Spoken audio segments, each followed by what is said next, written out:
I told you about my heart. I was going to tell you about 4 things: heart, food, lessons learned in poverty, and the next big one is a contemplative life.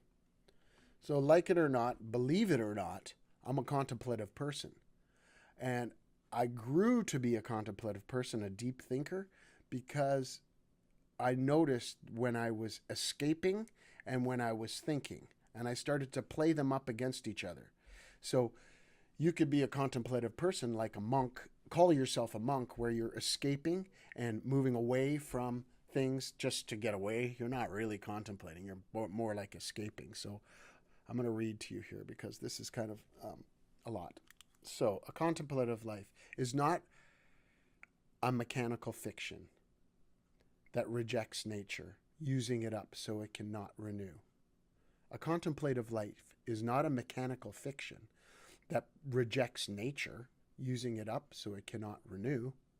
A contemplative life is an advancement into solitude and the desert.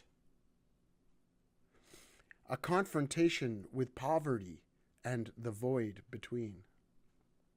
A renunciation of the empirical self, even in the presence of death.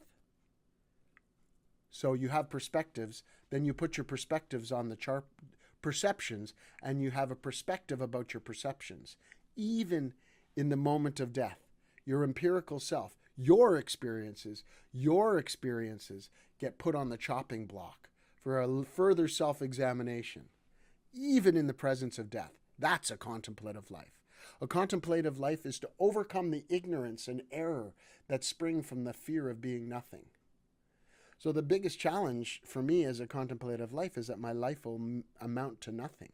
Then what are you doing? Hiding inside your brain, your deep thoughts, and not actually building something. So this experience with you overcomes my ignorance and my error that spring from the fear of being nothing.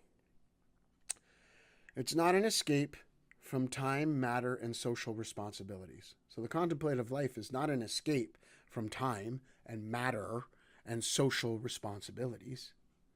And it's not a contemplation of heaven. So I'm not contemplating what's happening after life. I'm contemplating what's happening here on earth. I'm finding my niche.